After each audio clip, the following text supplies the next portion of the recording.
Field of 68 After Dark.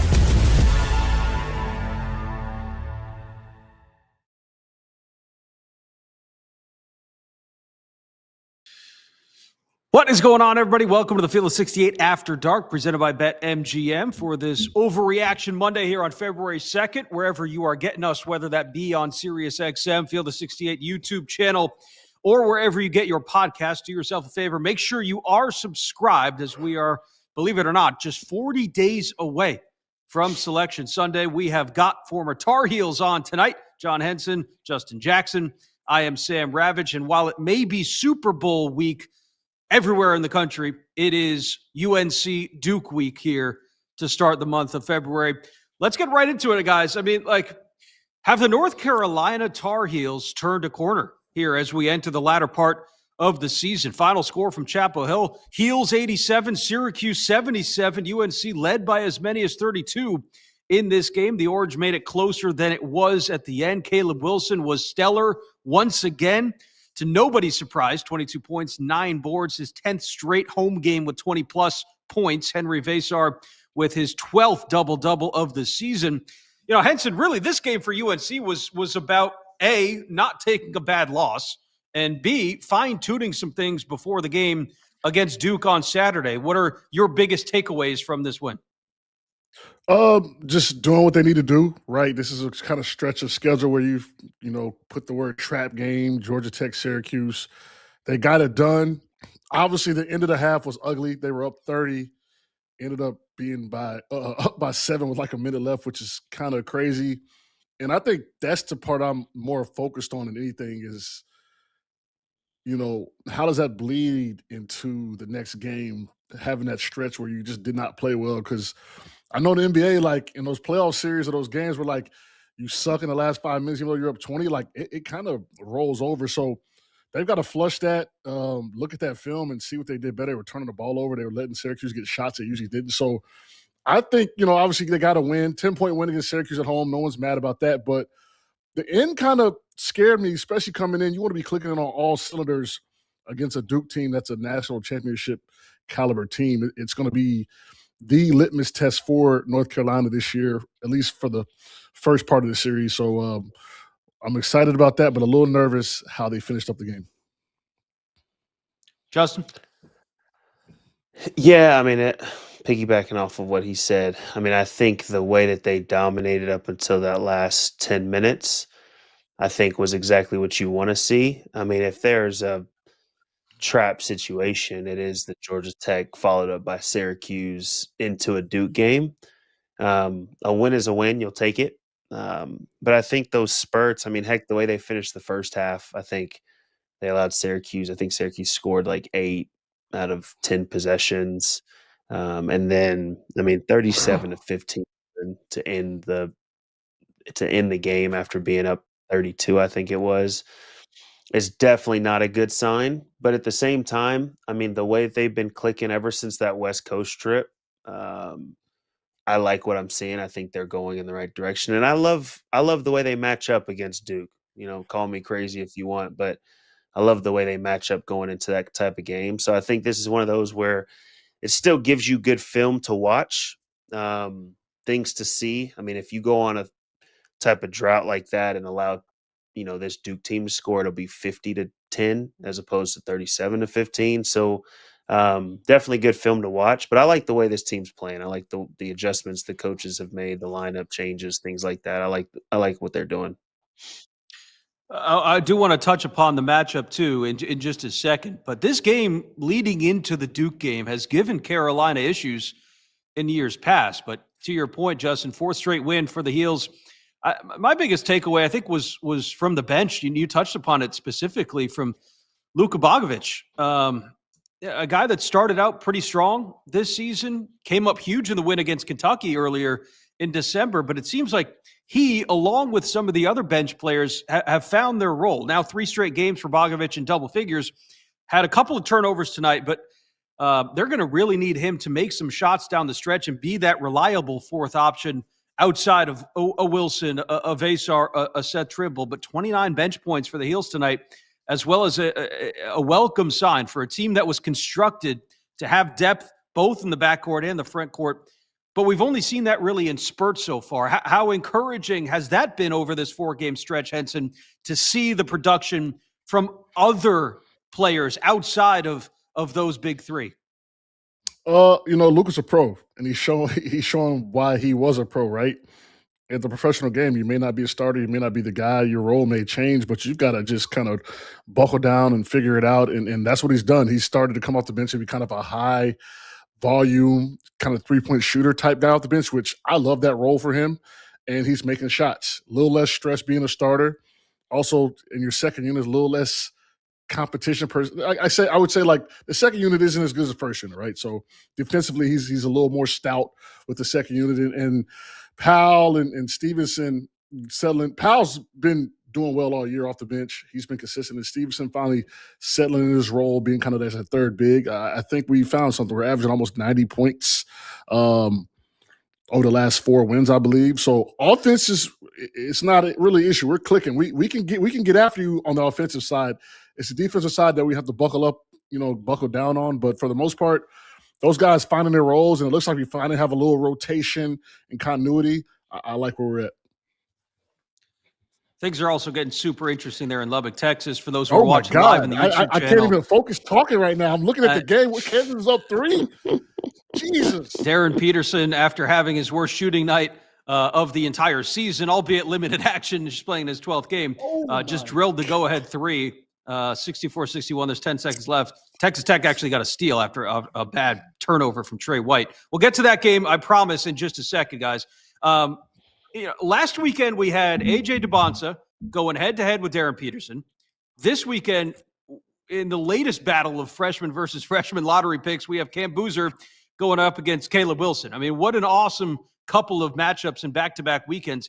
You both have played in this game before. You know how unique every single matchup is. Each rendition has its own flavor to it. Justin, what in your mind makes this year's edition of Duke Carolina so special and so unique? I just think it's the way the teams are constructed, right? Like everybody, rightfully so. You talk about Cam Boozer, possibly National Player of the Year. You talk about Caleb Wilson, top 5 draft pick. But like they match up very well, right? Like Duke has size, North Carolina has size. You've got a guy like Isaiah Evans who's playing unreal right now for Duke, but you've got a guy on the other side in Seth Trimble who has shown that he can kind of cut whoever's water off that he needs to guard. And then you've got kind of the question mark for both teams this whole year has kind of been at the point guard position.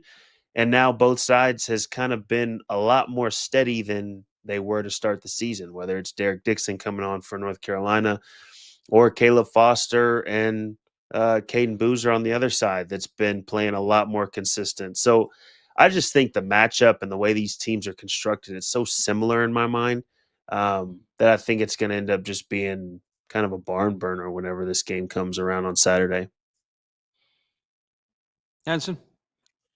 Yeah, I kind of like what Justin said when I'm like looking at the roster construction. I was actually talking to one of my guys today. We were like, how would you, as Carolina, play Duke, right? Like, obviously, everything goes through Boozer. So do you let Caleb like kind of get one-on-one and see what happens? Or I personally would not let Boozer see the same look. Whether you go double on the catch sometimes, you man up sometimes, you go double on the move, double on the first and second. Like, you can't let him start this. He's so cerebral. Like, you can't let him get comfortable. I think that's the first part of the matchup. And then you got to go from there, right? We've got the bigs to match up. The guard play for Duke, I wouldn't say is there overwhelming considering, there's other teams in the league with, I would say, more high-level guards. But, yeah, it starts with Boozer. What are we going to do with him? And then you fan out from there. The thing he does, he makes people better. Duke really moves the ball as well, so we're going to have to be able to slide and communicate. But I do like the matchup from a just mano-a-mano position standpoint, right? Like, if Caleb can kind of hold his own on Boozer and not need too much help, I think that's the key to the game. And if he does, Carolina's in trouble. That's all I'm going to tell you, because they got the shooters.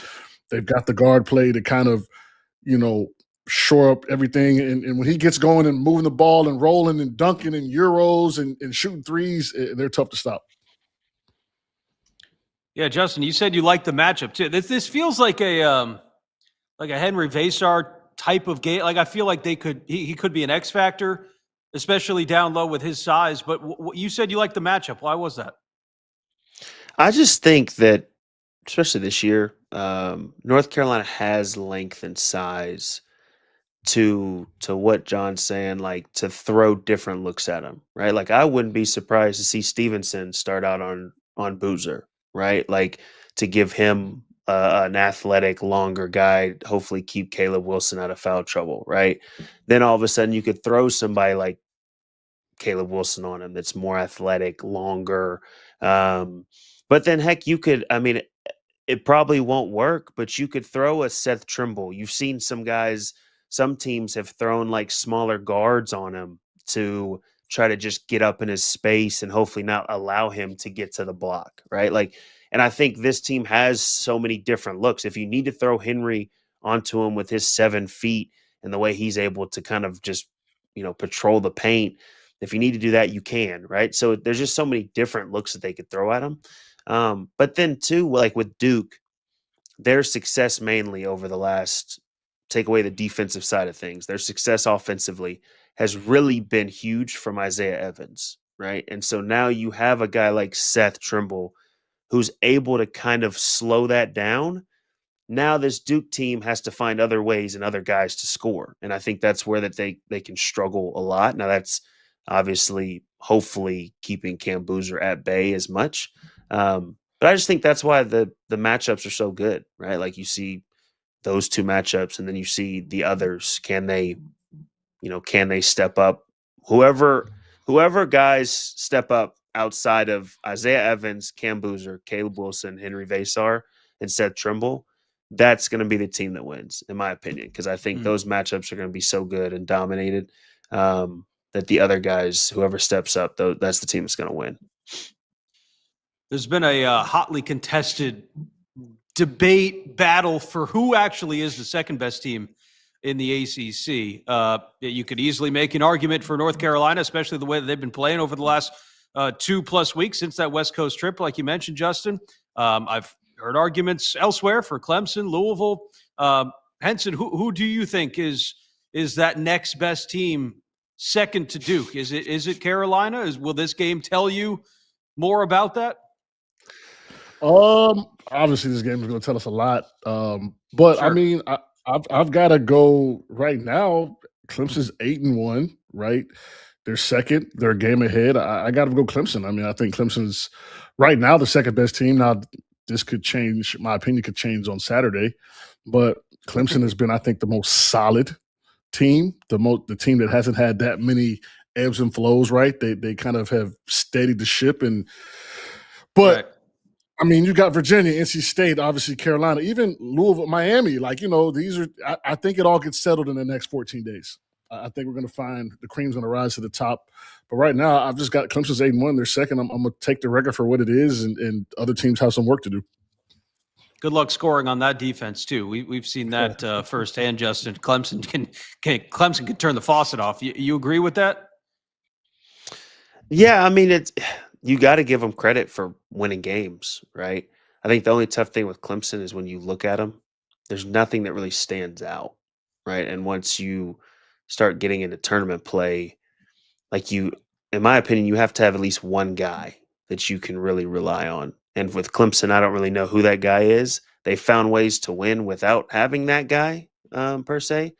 But I mean, like at the end of the day, like back when we were at school, one thing Coach Williams always did really well was he had his teams playing the best basketball as the season went on, right? So going into the tournament, you were probably playing some of the best basketball you've played all season. And I think with this North Carolina team, that's kind of what you're seeing, right? They went through a really rough West Coast trip. And now over the last, 3 games or so, they're playing the best basketball, in my opinion, most consistent basketball that they've played. So as far as like the team that I don't think you want to see that could finish second, I think it's North Carolina. Now a team like Virginia that has the size, has the shooting, they play fast, they're physical defensively. That's another team that you can't necessarily, keep out of that conversation. So I think, like John said, I think over the next 2 weeks, it's going to really kind of, sift its way out. But you can't really go wrong with Virginia, North Carolina, heck, Clemson, kind of being that number 2. Lots to still be talked about, discussed, broken down over the course of the next couple of days leading up to Duke, North Carolina this Saturday. We're going to take a short break here because we have got a top 15 showdown in Lubbock, Texas to get to. What an exciting finish that was. We will talk about that, break it all down, as well as get to your overreactions on this Monday when we come back here on the Field of 68. Stay tuned. As you know by now, we have teamed up with BetMGM again this season. We'll be using BetMGM lines to make all of our picks, and we will have special offers for Field of 68 fans, including same-game parlays, best-in-class live betting, and daily odds boost. If you haven't signed up for BetMGM yet, use bonus code FIELD to get up to a $1,500 first bet offer on your first wager with BetMGM. Here's how it works. You download the BetMGM app.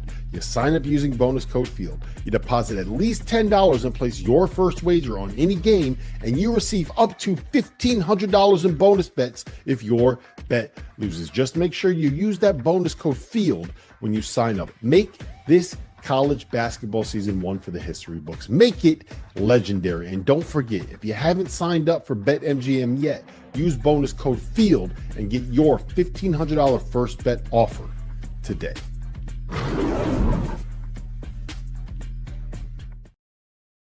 If you're not a member of the Field of 68's On3 community, make sure to go check us out. Get access to all of Jeff Goodman and Rob Doster's written content, including coaching carousel breakdowns, info on who is and isn't entering the transfer portal, insider recruiting information from none other than Joe Tipton, X's and O's analysis of all the teams in college basketball, and access to our message board community. A 7-day trial costs you $1.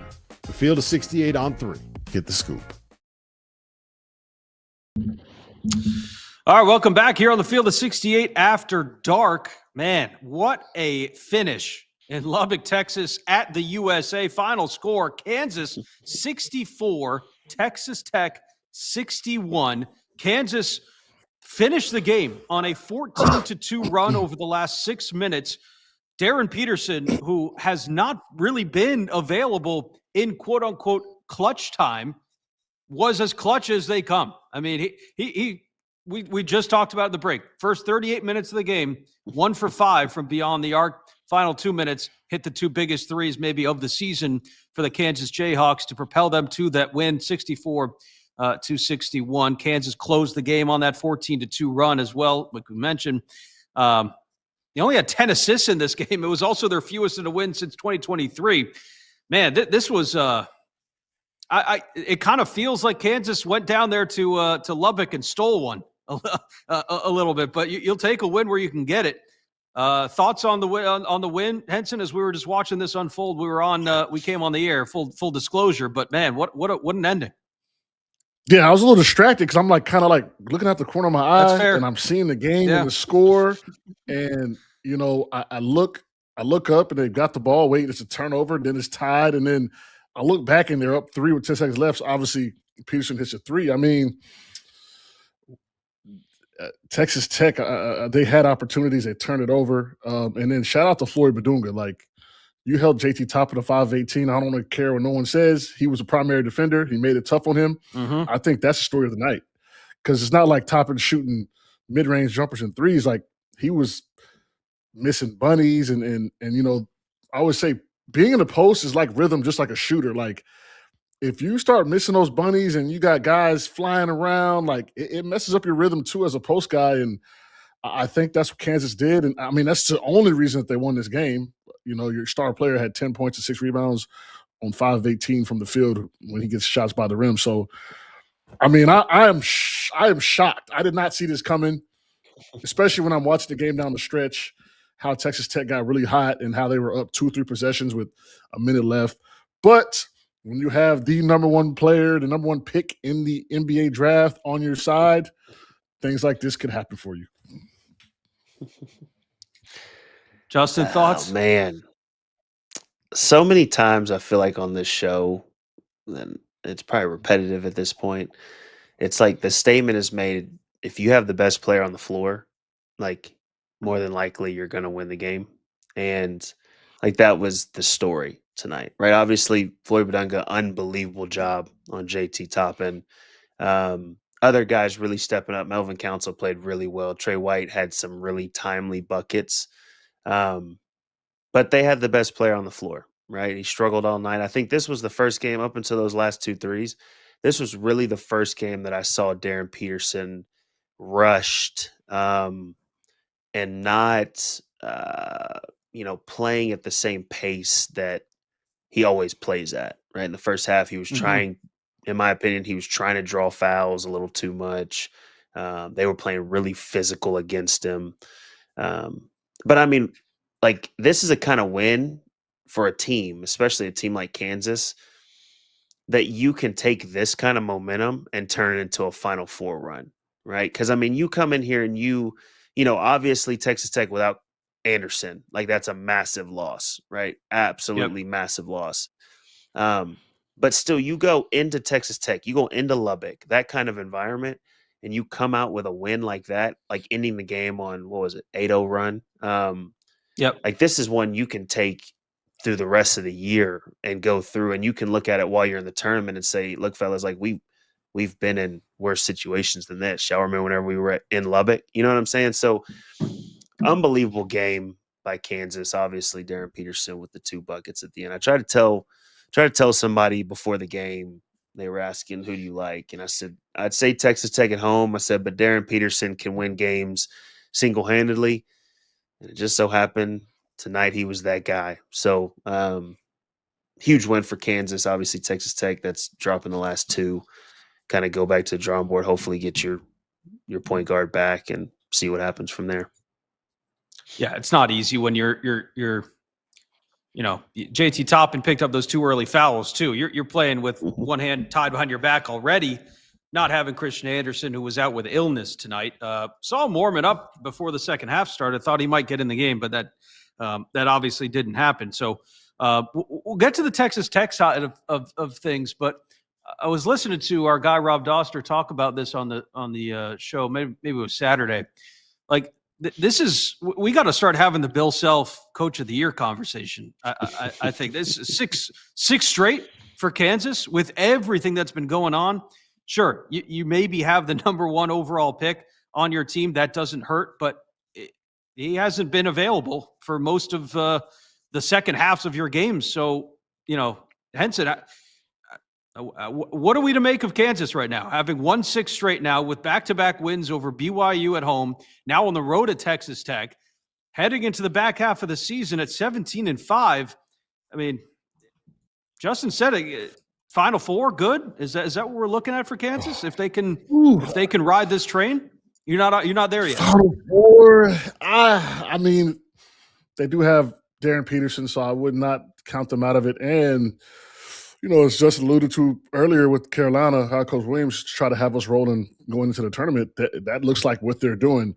They may be a little early, excuse me, because it's just starting February. But I mean, they've got to get Utah out of the way, and then hey, we're gonna see what happens when they get Arizona. I think at Fog, right? They get Arizona at Fog. Yeah. So, what more do you want, right? So. Shout out to Kansas, the resilience, not knowing how much your star player is going to play, if he's going to play pretty much every game. Bill Self is a Hall of Fame coach, one of the best coaches to ever coach this game, and he's showing it right now with how this Kansas team is showing the resilience and playing through all these distractions. Texas Tech, they got Johnny Dawkins over the weekend in Orlando, which – yeah. Look, they're a really good team. UCF's going to cause some problems in the tournament this year, I think. But then you're back home in your friendly confines, looking to turn things around. And for a team, Justin, that just they rely really heavily on making 3-point shots. You don't have Christian Anderson. Petty was solid tonight. Lawan Watts took more shots in the first half than he had in the game all season. He finished the game with 19. So where are we with Texas Tech now? Toppin with just 10 again with those early fouls. He was kind of limited tonight, but where are we with Grant McCaslin's crew right now after these back-to-back losses? I think the reality with this Texas Tech team is they're very talented, but they're also very small. Like I put them in the same category as like a Vanderbilt, right? Like you've got Toppin, you've got Anderson, you've got guys like Petty, and I think Watts is a very good complementary piece for this team. But you just don't have any size, right? So like tonight, you look at the stat line, like they shot 43s and they only shot 5 free throws. So it, like, to me, that's not necessarily a recipe. Now, if you hit 20 of those 43s, then of course that's a recipe to win. But like when you struggle like you did, like there was a time there to start the second half where it felt like every shot they shot was from 3, and most of them were, not great shots and they weren't going in. And so it's like, okay, where can we like really settle in, right? And I think that's where they really missed Christian Anderson, because I mean, you go back all the way to the Duke game that Texas Tech somehow pulled out. Right. Like Christian Anderson was the closer. Like he was the guy that, okay, we need to go get a bucket mainly from the perimeter. This is my time. And I think that's where they missed him so much. But I think you look big picture, I think that's where Texas Tech is going to really struggle, right? Like you have a guy like Badunga with Kansas that kind of erases everything inside against this Texas Tech team. And that's how the majority of these teams that are kind of in the Final Four, national championship, Elite Eight type conversation, that's how they're built. Like they're big, they're physical. They got a bunch of people on the front line that can kind of patrol the paint and protect the rim. So I think that's the tough aspect of this Texas Tech team, big picture. But I think you have Christian Anderson. I think this game is completely different. You can say, woulda, coulda, shoulda, but I think that's kind of the story outside of the game.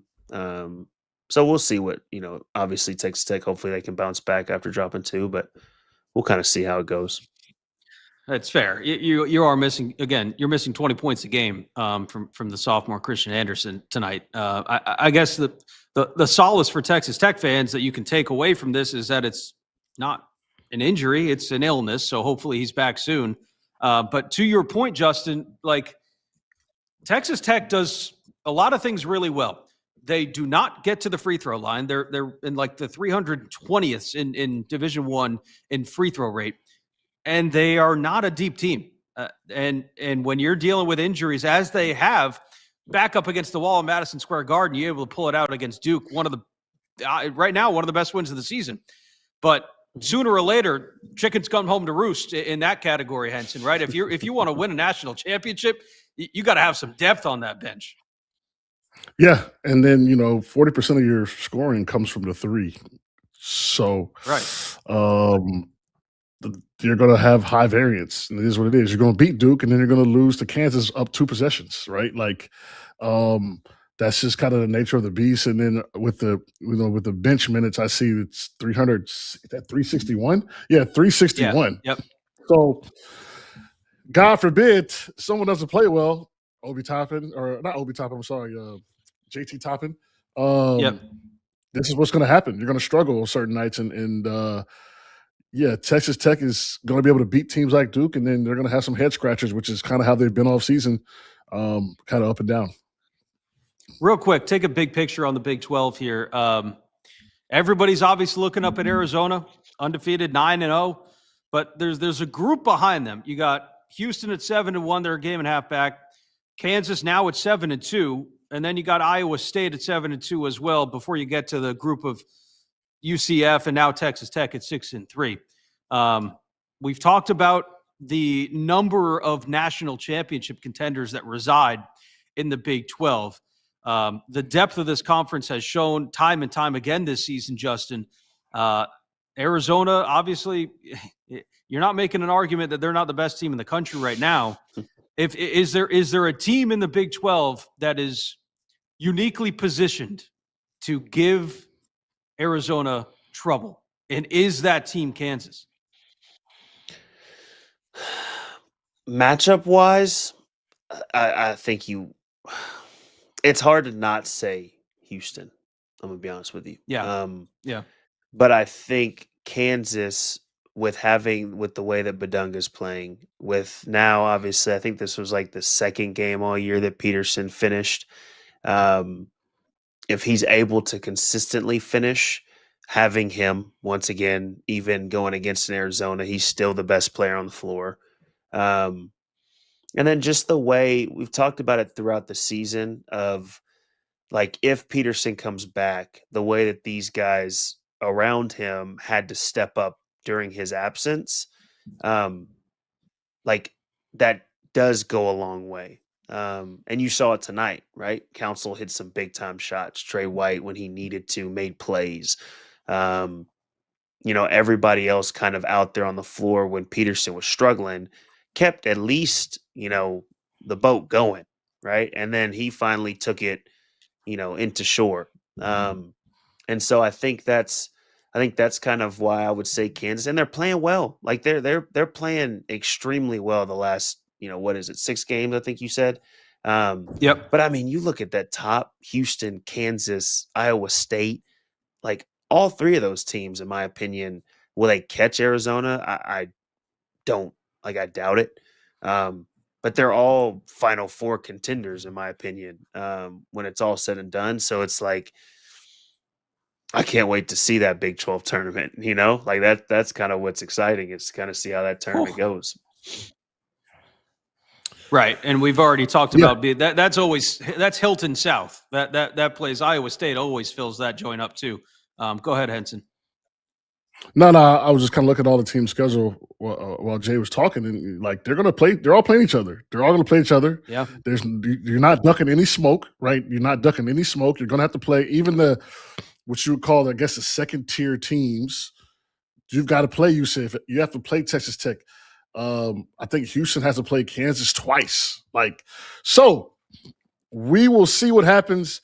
And if Arizona manages somehow, some way to get through this gauntlet undefeated with 1 or 2 losses, I mean, they've got to be the number 1 overall seed and the national championship favorite, because when you look at the depth at the top, like 2 top 15-ish, I mean, they've got 6 top 15-ish teams, and then you got UCF creeping in the shadows. The Big 12 is tough this year. So shout out to Arizona for still being undefeated. They've got a long ways to go, though. Look, you just listen to this stretch that they have coming up. And for those who haven't looked at the calendar, I mean, so Arizona gets Oklahoma State at home this Saturday. And then you're on the road at Kansas, home against Texas Tech. And then you get BYU at home before you go on the road at Houston. That's 4 straight right there against the top of the Big 12. So where's the loss come? I have a hard time thinking Arizona goes undefeated. No knock on them they could very well win a national championship with 1 loss in Big 12 play. But to finish with Houston too, right? I mean, that's your last game in that stretch. And like when you look at their schedule, Arizona's schedule, if you don't have 2 to 3 big time big men, I mean, we're not even talking about the guard play. I'm not even talking about that. If you don't have guys on there that can battle, so I'm looking at their schedule, Texas Tech, Houston. Yeah, Houston's got the size, but not Arizona size, right? Arizona rebounds, they're like Florida, they get almost 50% of the offensive rebounds. So if your guards do miss, they usually get it back, right? And then the guards are so good, they're not going to miss twice. And Burry's, he looks like a pro out there. I mean, I don't want to jump too high on the bandwagon, but they're going to be tough just from a matchup perspective. I can't see them losing many games.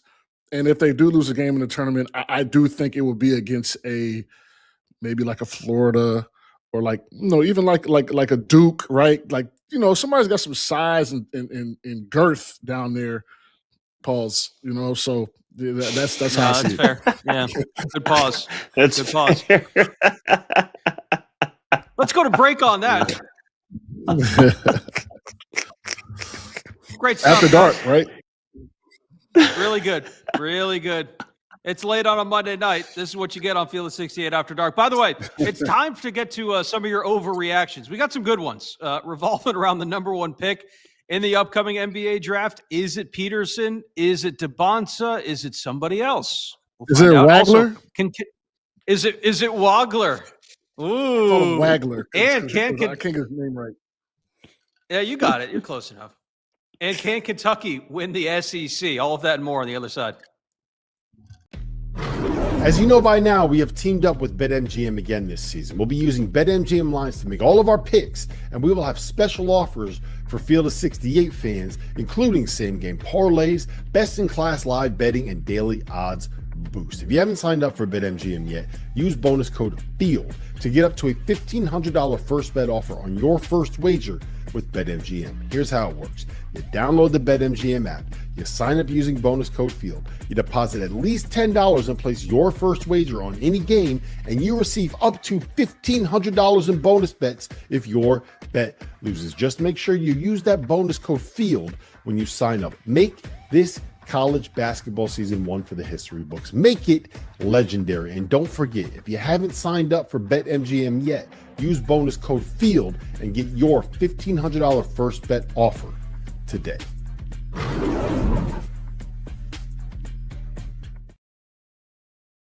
Are you trying to follow everything happening in college basketball? It can be overwhelming. That's where the Field of 68 Daily comes into play. The Daily is your go-to source for recruiting news, game analysis, portal updates, and much, much more. For just $50 a year, you get access to the same information that your favorite coaching staff is subscribed to. Quality content can be hard to find in the college basketball space. The Daily is here to help. Make sure you subscribe today. Back at the Field of 68 After Dark. John Henson, Justin Jackson. I am Sam Ravech. Much of the discussion around the number one pick in the upcoming NBA draft has revolved around Darren Peterson, AJ DeBonsa. But is it possible that we see Illinois breakout star freshman Keaton Wagler taken with the first overall pick? That was a submission coming from our very own Trevor. Now, full disclosure, we'll pull the curtain back. This came in just under the wire before Kansas and Texas Tech tipped off and before Darren Peterson had his highlight moment in the clutch time there. So Trevor's going to have to speak for himself on that one. But the question remains, overreaction or proper reaction, Henson? Keaton Wagler, number one overall pick, collision course. Obviously an overreaction. However, he has supplanted himself in the top 5-ish discussion, which coming from where he came from, right? Like pretty damn impressive for him to even be considered. I like how Coach Underwood spoke about him. Like, where did you find this kid? He's like, well, we don't look at the rankings.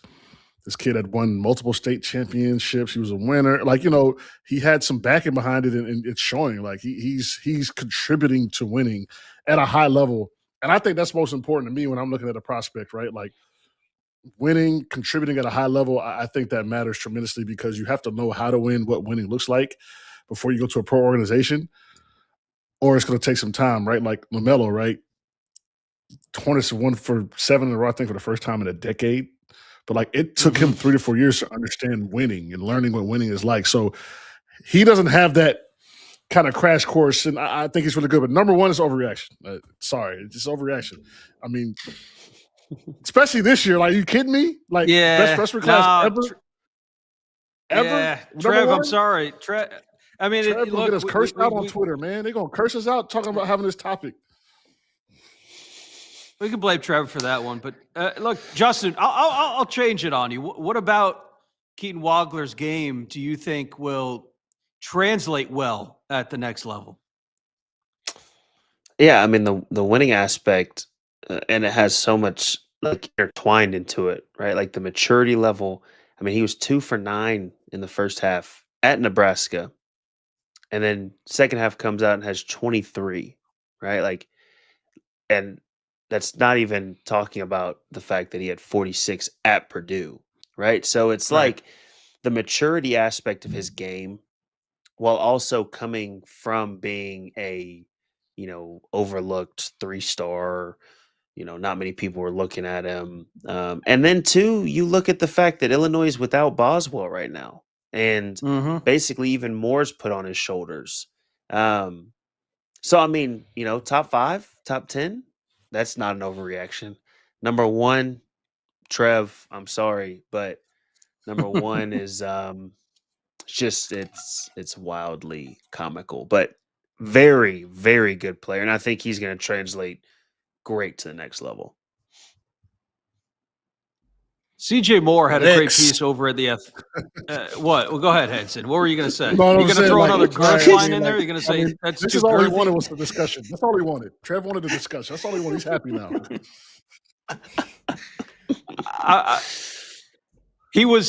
Keaton Wagler was the 261st ranked player in his class. And to evolve into a potential lottery pick it's a sort of thing that just doesn't happen. Sure, there are diamonds in the rough, 100%, but like from a guy that thought he was even going to redshirt this, like that was a conversation that he might have redshirted this year at Illinois, to go to this is just remarkable. He had 2 Power 4 offers out of high school. One was to Minnesota. The other was to Illinois. Minnesota made a coaching change a few months after he was offered there. So he's going to Illinois. That decision was kind of made for him. But if he were to leave and go in the first round, he would become only the 3rd one-and-done first-rounder to rank outside the top 100 of his recruiting class in the history of the recruiting system, which dates back to 1998. I did have another question to you guys, and to spin it a different way. You could throw Braden Smith in this conversation. I don't know. That's a great question, Henson. And as a host, that is my job to know that. I need that comment. I know. I got a little lazy on you tonight. Stat right there. Sheesh. I got a little lazy on you tonight. No, but that's a good. I mean, that's insane. Actually, yeah, it's nuts. Wow. Who's the Big Ten Player of the Year now? Because that guy has made his way into that conversation, if not right at the top. So you could throw Braden Smith in there, but is it coming down between Yaxel, Lendenborg, and Wagler for that spot? That's gonna be tough. I didn't even think about that. Like, that's gonna be tough. I don't know who you. I think it's still wide open for the top guys. Obviously, Wagler, Smith. Who would you take? I'm gonna flip it on you. It's hard. It's hard not to take Keaton right now, man. I mean, what he's done on the road against top 5 opponents, again, is something that just doesn't happen. Yaxel's probably been the most impactful transfer this year, so I don't know. Guys, I'm gonna make it easy on y'all. Okay, if it's going right now, you have to give it to Keaton. You have to. Like, they're tied for first in the Big Ten. They don't have Kylan Boswell, and Purdue has dropped some awful games. Not saying that's on Braden Smith by any means. I think he's still the best point guard in the country. But like, they've done that, and he's the reason. I'll say he's the reason that they've won at Nebraska and at Purdue. So, and I don't get me wrong, Yaxel I think is massive. To your point, I think he's the best, the most impactful transfer that is in college basketball. But as far as like best player in the conference right now, I think he's averaging like 22 or 23 over the last 12, 13 games. Yeah. So I'll be that guy, and I'll give it to Keaton Wagler for Big Ten Player of the Year. I'll be that guy. Way to make a stand. Justin. That's good. We needed that. The SEC remains a mystery this year. Texas A&M is at the top of the table right now at 7-1, but there are 4 teams sitting a game and a half back outside of the top spot. One of those teams, despite all of the injuries and a bit of a bumpy start to the year, is the Kentucky Wildcats. Fresh off the massive win over their former head coach, Coach Cal, and the Razorbacks this weekend. They sit at 6-3 in SEC play. Henson, is this an overreaction or a proper reaction? Kentucky will win the SEC this year. I think it's an overreaction. However, I was on the Kentucky bandwagon. I'm talking like Final Four potential. So I have to come down off my ledge of the Wildcats. But yeah, I think it's an overreaction. They're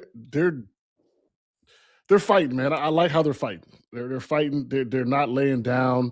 They're trying to stay in the mix, and that's all you can ask for a team that, like, we were kind of down on. Everyone's just like, oh, Kentucky, here we go again. And they've kind of shored up a little bit and became competitive, right? So, credit to them for not giving up per se and holding on to the rope. But winning the SEC, I can't see it.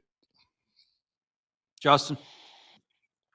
Yeah, I think Kentucky, they finally kind of found like what they have to do to win. I think the game against Arkansas, I think there was just so much emotion involved. I think that was a little bit different than some of these other games that they've played. But I think they found how they have to play to have a chance to win each and every night, right? Like, it's not going to necessarily be pretty. It's not going to be how Mark Pope usually wins games. But it's just, we're going to be more physical. We're going to be the harder playing team, and we're going to figure out a way. To win the SEC, we just saw a team score 72 points in the paint against a good Alabama team.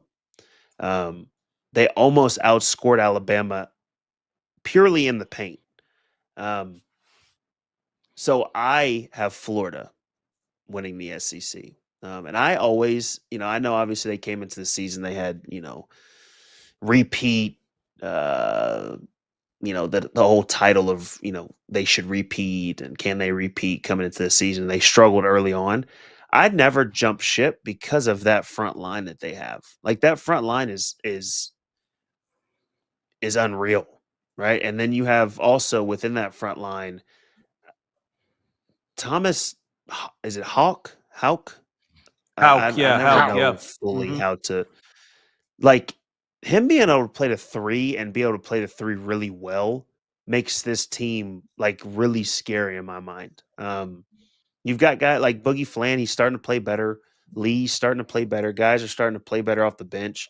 So give me Florida. I just think that size, like Chinny Lou inside, there's not another person that if you had to get one rebound to save your life in college basketball, there's nobody I'm picking other than him. So you've got bigs like those guys up front that just, control everything. Give me Florida. But Kentucky's finding a way to win. So shout out to them. Like, like John said, like they're figuring it out, right? Sometimes you just got to figure it out and win games. And, that's kind of all you can really do. And, like, let's not get it twisted. Betty Yako's put some extra juice in these teams, like extra good bulletin board, right? Like you've kind of seen, some of the coaches fired up a little bit about how Alabama got this guy Betty Yako. They might need to go ahead and let him go back to the G League because, like, Ty Golden's talking shit. Like, it don't matter. Like, it's so like I bet he used that. Like, man, they got this guy that thinks he's a pro coming here trying to take your lunch money. So to be 3 years removed and get ate up like that is, it's kind of scary actually. So that's all I'm gonna leave. Well, I thought he was going to be a G League All. He was going to be going to be a G League All-Star this year. People were voting for him to get All-Star votes. So who knows? Maybe he's playing in the G League All-Star game. Can't play in the SEC. I'm with you guys. I still think that Florida is the best team in this league. No knock on Texas A&M. Texas A&M is going to play Florida on Saturday in College Station, by the way. But Florida, to y'all's point, uniquely equipped to beat anybody in the country. We saw them again, albeit super early in the season, like back in November. They played Arizona really tough. That game was probably a little closer than it actually finished, and it was a close game. But yeah, with that depth in the front court, the much improved play of Boogie Flan, They do need to find a way to make more shots from beyond the arc. I think that's undeniable. But at some point with Kentucky, I do just get worried that the injuries to Jalen Lowe and Jaden Quaintance, I get worried that they catch up with them. It's a long season. We still are we're just getting into the dog days, and you guys know how long a college season can feel. So that would be my only worry. We'll move it along here. Last but certainly not least, we have a very specific one here. Nebraska and BYU will not make the second weekend of the NCAA tournament this year. Now, some context here before we go overreaction or proper reaction. Nebraska, obviously, as it's been incredibly well documented this year, has never won a game in the NCAA tournament. BYU made it to the scene last year. They did not have a player, at least last time I checked, named AJ DeBonsa on that team. So overreaction or proper reaction, Justin, both of these teams, Nebraska and BYU, will not make the second weekend of the tournament this year. You really emphasize both. Yep. So I'll just say it's a reaction.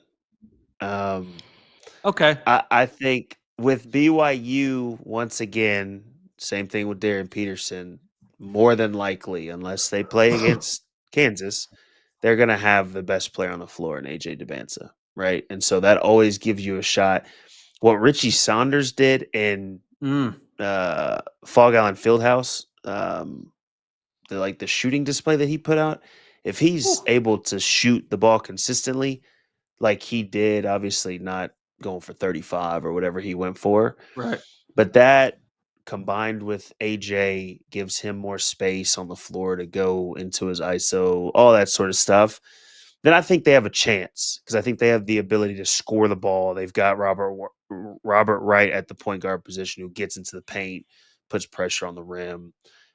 Nebraska, on the other hand, for me is it's still I all year I really haven't hopped on the Nebraska bandwagon, not because they're not a good basketball team, but because they're so matchup dependent, right? Like the last two games that you've watched, the size and the athleticism has really like worn this Nebraska team down. Like they had Michigan at Michigan. And in that second half into the, finishing out the game, you could just tell like it was just they were tired and physically exhausted. And then in this game, Illinois' size was a problem. Like they couldn't get anything at the rim. They couldn't get anything in the paint. So I just think that's why I'll say it's a reaction because I think BYU has a chance to make a little bit of a run. I think Nebraska is very dependent on who they might match up with. So Henson? the question is overreaction. They both won't make it. Is that what we're saying? I don't think that's an overreaction.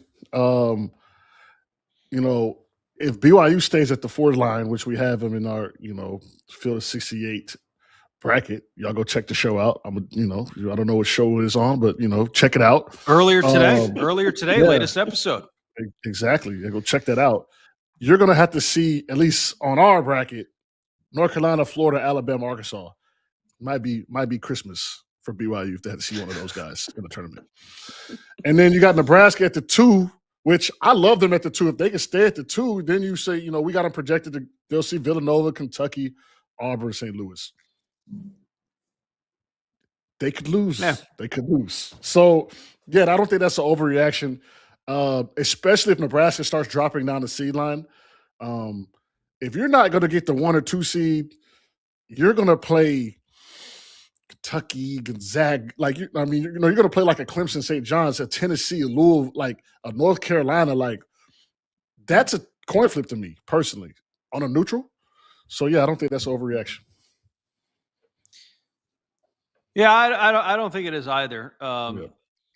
Because you could be matched up, if you're 2 versus a 7 in the second round, like you said, a 4 versus a 5. If you're BYU on that 4 line, I could see that maybe being an issue, even with their recent struggles. I think it's tough to game plan. As matchup heavy and matchup dependent as Nebraska is, they are tough to game plan on quick turnarounds. Both of these teams are, and that's what you get in the tournament. Yeah, I mean, and I was going to ask Justin this. I mean, when they were on their run, I felt like our second game of the first weekend was the toughest game for us because you're coming off your tournament. If you won or you didn't win, this is your first kind of getting into it. Like, it's just all starting. Like, I felt like when we played, Washington, and I think we ended up playing, I forget who we played the second year, but like those games were tougher than, okay, well, you know what? Sweet 16, we got Arkansas, right? We got one of those boys. We got a week to prepare. The pressure's a little off, right? You're Sweet 16, like you can calm down a little bit, right? You're playing a good team. So that's that second game of the first weekend for us. I don't know about you, Justin. That was probably the game I can remember. Yeah, we should have lost Arkansas the second game of the first weekend. Like we were down, I don't even know what it was. It was like 8 points with like 3 minutes left, something like that. Some crazy. Man, we should have lost. So I agree. It's like that's why it's so tough. I mean, tournament you just never know, but like you have to have the right seeding. Now you look at Nebraska, the rest of their schedule. I mean, they play Purdue, but it's at home. And then other than that, they go to Iowa, to USC, to UCLA. So they very well could stay at the 2 line. And if they do that, then who knows? But if they do drop 1 or 2 of these and then go to the Big Ten tournament, then it could be a little suspect.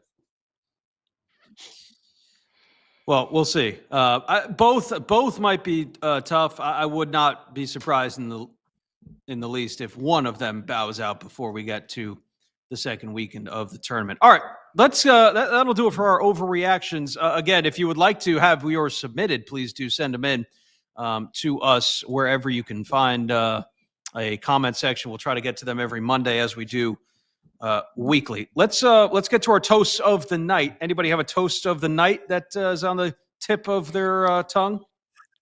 I'm gonna go Davion Bailey from Incarnate Word in the mighty Southland Conference. He had 36 tonight, 11 of 20 shooting, 4 of 9 from the 3. Cheers.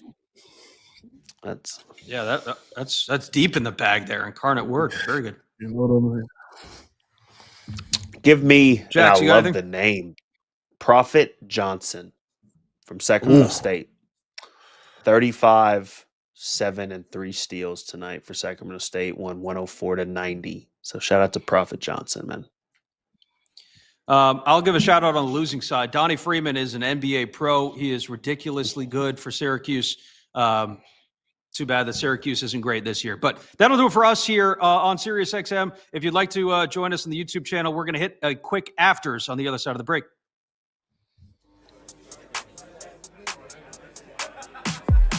These my DJ Burn shades I had for. That was like taking them into the depths of Alaska and just dropping them off. The first person that's gonna die got to be one of the black guys. They're not gonna make it to the end of the movie. That's like asking somebody, do they want to get a prostate exam or a damn gunshot wound?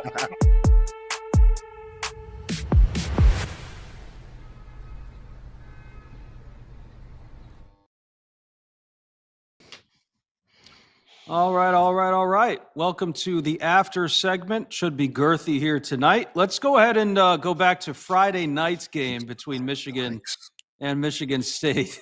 Rivalry games as they go were physical, but both coaches made remarks regarding the chippiness of that game during media availability today. Here is what Dusty May, Michigan's head coach, had to say. There was a play where Fears appeared to trip Yaxel. Is that beyond? Appeared? Or did trip Yaxel? It was an illusion, right? Right. I apologize. And then no, that's okay. I don't mean to be. But I apologize more than. No, you're good. That seems like beyond basketball, I guess. Beyond a basketball play, is that something the Big Ten should look at? I think there are several plays that are very dangerous, and I am incredibly proud of our guys for the responses they had to some of those situations. Incredibly proud for their self-control, their restraint, and their impulse control. I'll leave it at that. Tony? But they're not isolated incidents. Mm-hmm. Yeah. I kind of want to go more on that. The film's there. 40 minutes of it. It's not hard to find. Have you reached out to their staff? It's not hard to find. How do you reach out to their staff? I have not reached out to their staff, no. Okay. Then back to my Look, we've had the pleasure of talking to Dusty May. I've spoken to him a few times this season. He's not a guy that generally ruffles too many feathers, but he was pretty resolute in his belief about the officiating in this game. It was a rivalry game. It was physical. He was getting chirped at by the fans early before the game even tipped off. One of the great pictures that he should probably hang up in his office with all the Michigan State fans screaming at him behind the bench there. But thoughts on Dusty's reaction, Henson? Man, if you're gonna say it with your chest. Like, you know what I'm saying? That's how I feel about it. I mean, Michigan State is the most physical game I've ever been a part of, and that's to this day, NBA included. So, I think that's just something you got to be prepared for. Now, I wouldn't call them dirty when I played, but yeah, there was bows flying and things going on in the paint, but that's just kind of how it goes. You saying they're soft now? You saying they're soft right now, Henson? Back when you played, that wasn't I'm a just foul? saying that's their brand. I wouldn't call them dirty, but that's on brand. Like Michigan State, like they that's how they play. I don't know what to tell you. Maybe Coach May wasn't familiar, but now he is, right? So get your guys prepared to go into the Hornets' nest, and if they're going to play that way, show some resilience and like his guys did, right? And win the game. But that doesn't surprise me, man. Michigan State is, 14 years ago was still the same brand of basketball. Yep. So it doesn't shock me. Same coach too. Go ahead, Justin. Yeah. First and foremost, the one thing I love about Dusty May is the way that he takes up for his team and his guys, right? Like you can just tell he's all in for the guys on his team. Me personally, I didn't necessarily think it was a dirty play. I think it is kind of funny because Michigan usually is like the most physical team on the floor in every game that they play.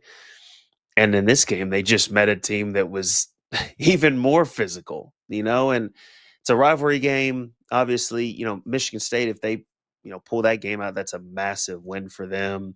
So there's a little more, energy and testosterone involved to that kind of game. But I think that's just kind of what you see, especially in that conference, right? Like it's going to be physical each and every night. Are there going to be plays where you could say, that might have been a little too far, or, maybe they need to review that? Yeah, I'm sure there will be. But for the most part, as I'm watching that game, it's like, man, this is just a physical brand of basketball. Like, and they, to their credit, they push through, even against that crowd. That's one place that not because of the physicality, trust me, but that's one place that I always wanted to play at was Michigan State because of the environment. And they went in there, they got a tough win. For me, it's okay. You say what you need to say, 10 toes down. And now just move on. We'll figure it out. All I know is I can't wait for the return game, round 2 between these two, March 8th in Ann Arbor. It's a game that could very well determine the regular season champion in this conference too, if things shake out that way in the last week of the regular season. So that'll be interesting to watch. Dagan, what else we got? Fellas, so thank you for that commentary on Dusty May. This one comes from Jeff for Henson and Justin. What's your favorite memory from the Duke-UNC rivalry when you guys were playing? Thank you for the question, Jeff. I think my favorite memory was my second year. We just came off the NIT.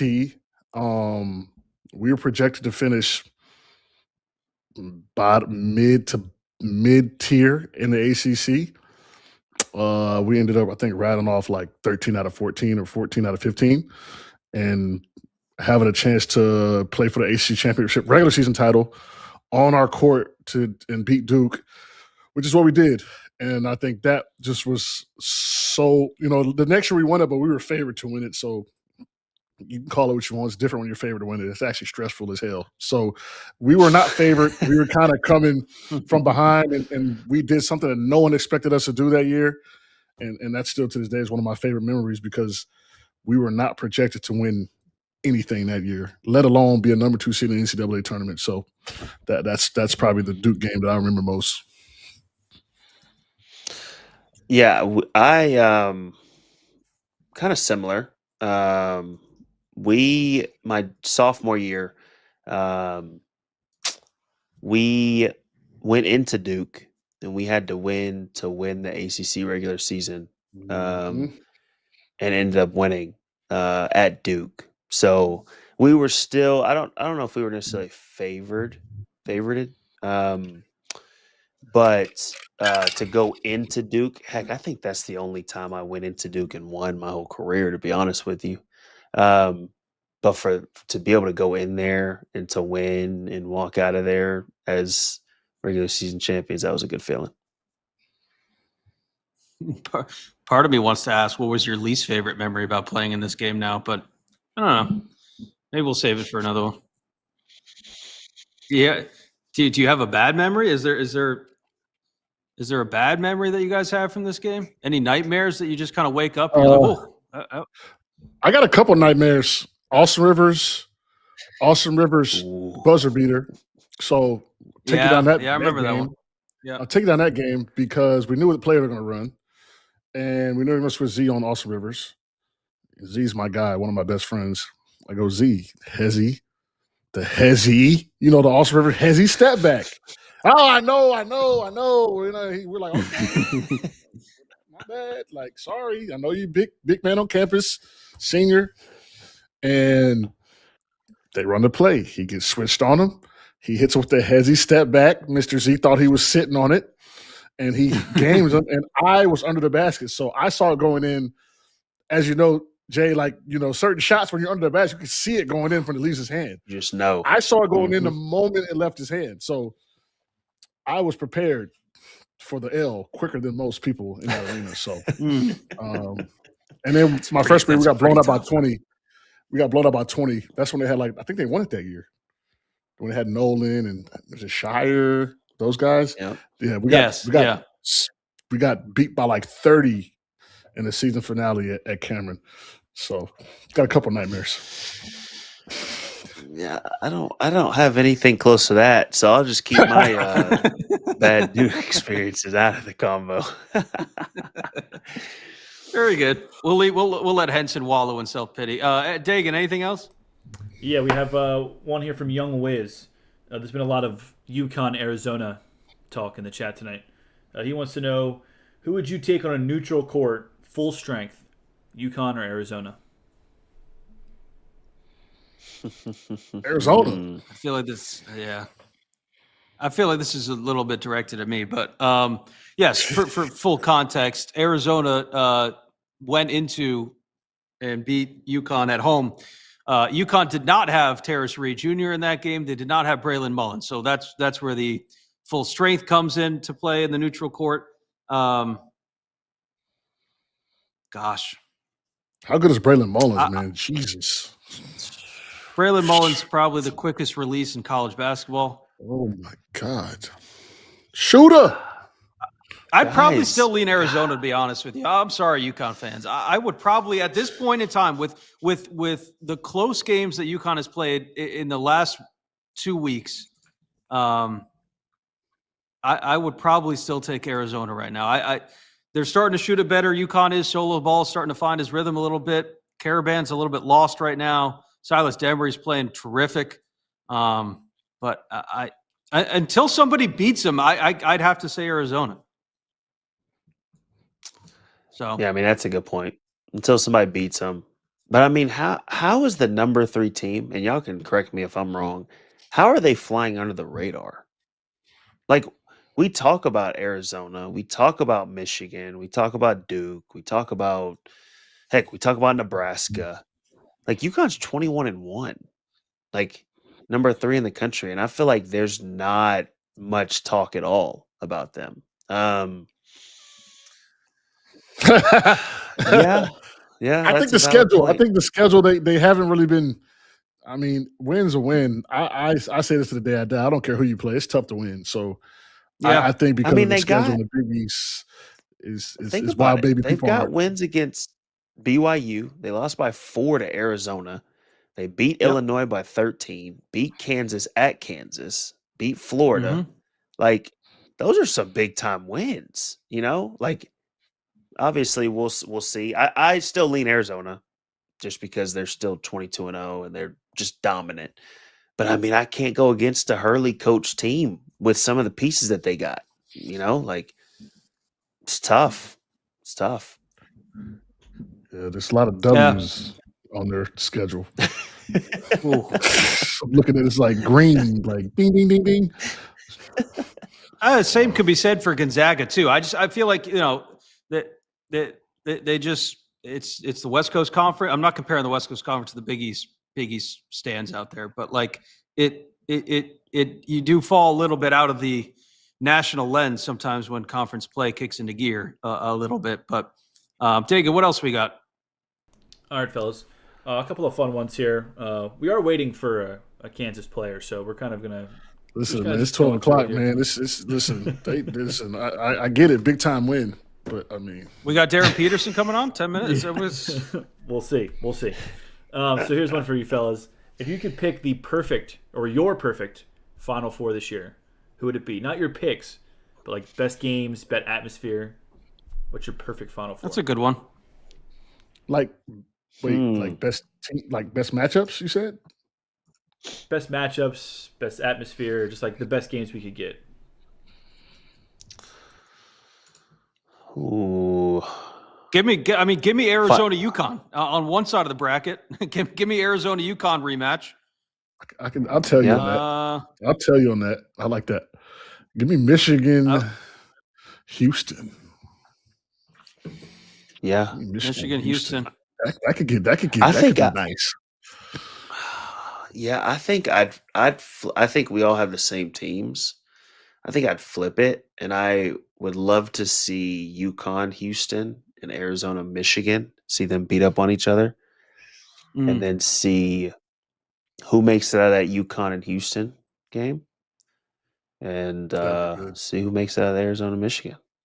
Because but at the same time, I want to see Florida go against those Arizona and Michigan teams. I'm gonna be honest. Like, I want to see how they hold up against those. But Murray's and Bradley, you're gonna eat Lee and Flynn alive. No way. Yeah. But Arizona wouldn't dominate inside like they do. Like, that neutralizes half of Arizona. Yeah, no, it would definitely be a intriguing matchup, but I feel like the guard play is a little far off. Those guards, the guards would they'd have a field day for sure. So what we said: Arizona, Michigan, UConn, Houston. UConn, Houston.